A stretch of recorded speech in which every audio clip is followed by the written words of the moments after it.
राधे राधे, जय श्री कृष्णा। आप सभी को तुलसी विवाह की बहुत बहुत शुभकामनाएं। भक्तों, आप सभी के जीवन में तुलसी माता का आशीर्वाद सदैव बना रहे। आज तुलसी माता का विवाह भगवान शालिग्राम जी के साथ शुभ मुहूर्त में किया जाएगा। आज के इस शुभ पावन अवसर पर आप सभी सुनेंगे तुलसी माता की सभी कथाएं। आप सभी वीडियो को एंड तक जरूर देखिएगा और कथा आपको पसंद आए तो प्लीज़ लाइक शेयर कर दीजिएगा। चैनल पर नए हैं तो चैनल को सब्सक्राइब कर लीजिएगा, बेल आइकन को प्रेस कीजिएगा, जिससे आप सभी को हिंदू धर्म से जुड़े सभी व्रत त्योहारों की वीडियोस देखने को मिलेंगी। तुलसी माता की पहली कथा के अनुसार एक बार भगवान शिव ने अपना तेज समुद्र में फेंक दिया, जिससे एक बालक का जन्म हुआ जिसका नाम जालंधर था। जालंधर महातेजस्वी था।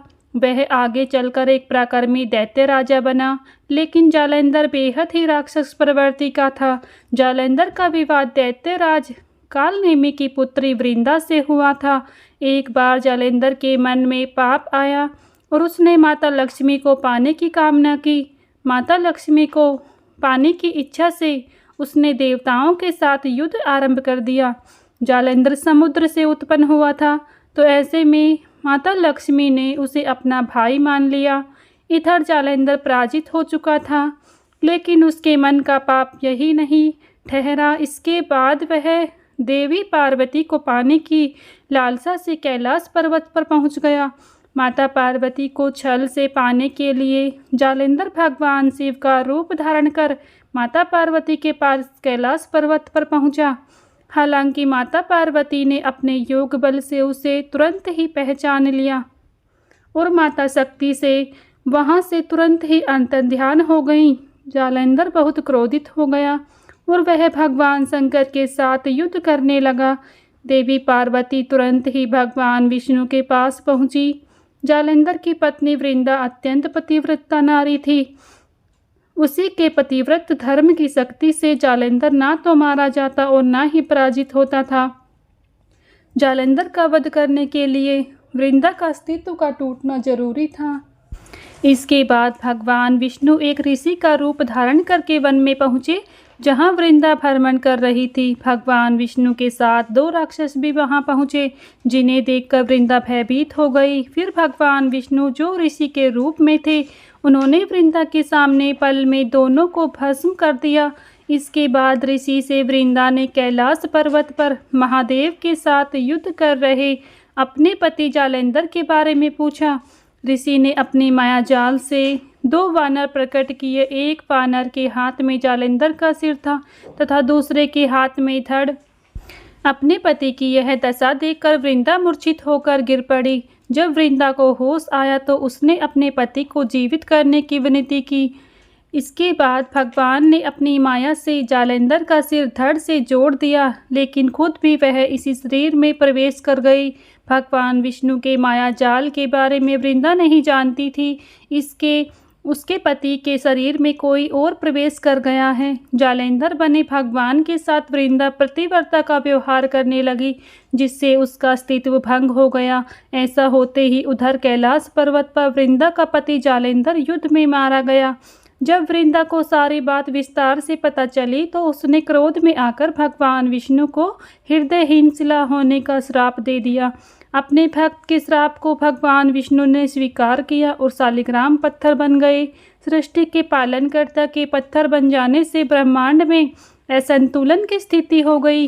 यह देखकर सभी देवी देवताओं ने वृंदा से प्रार्थना की वह भगवान विष्णु को श्राप मुक्त कर दे, वरना सारी सृष्टि का सर्वनाश हो जाएगा। देवताओं की प्रार्थना सुनने के बाद वृंदा ने भगवान विष्णु को श्राप से मुक्त तो कर दिया, लेकिन स्वयं आत्मदाह कर लिया। जहाँ वृंदा भस्म हुई वहाँ तुलसी का पौधा उगा। भगवान विष्णु ने वृंदा से कहा, हे वृंदा, तुम अपने अस्तित्व के कारण मुझे लक्ष्मी से भी अधिक प्रिय हो गई हो। अब तुम तुलसी के रूप में सदा मेरे साथ रहोगी। तब से हर साल कार्तिक महीने की देवउठनी एकादशी के दिन तुलसी विवाह के रूप में मनाया जाता है। भगवान विष्णु ने वरदान दिया कि जो मनुष्य मेरे शालिग्राम रूप के साथ तुलसी का विवाह करेगा, उसे इस लोक परलोक में विपुल यश प्राप्त होगा। इसके अलावा तुलसी को वरदान प्राप्त हुआ कि जिस घर में तुलसी रहेगी वहाँ यम के दूत भी ऐसे में नहीं आ सकते। मृत्यु के समय जिसके प्राण मंजरी रहित तुलसी और गंगा जल मुख में रखकर निकल जाते हैं, वह पापों से मुक्त होकर वैकुंठ धाम को प्राप्त होते हैं। तुलसी माता की दूसरी कहानी के अनुसार कार्तिक महीने में एक बुढ़िया माई तुलसी जी को सींचती और कहती कि हे तुलसी माता, सत की दाता, मैं तेरा विड़ला सींचती हूँ, मुझे बहू दे, पीतांबर की धोती दे, मीठा मीठा घास दे, वैकुंठ में वास दे, चटक की चाल दे, पटक की मौत दे, चंदन का काठ दे, रानी सा राज दे, दाल भात का भोजन दे, 11 की मौत दे, कृष्ण जी का कंधा दे। तब तुलसी माता यह सुनकर सूखने लगी तो भगवान ने पूछा कि हे तुलसी, तुम क्यों सूख रही हो? तुलसी माता ने कहा, एक बुढ़िया रोज आती है और यही बात कहकर जाती है, मैं सब बात तो पूरा कर दूंगी, लेकिन कृष्ण का कंधा कहाँ से लाऊंगी?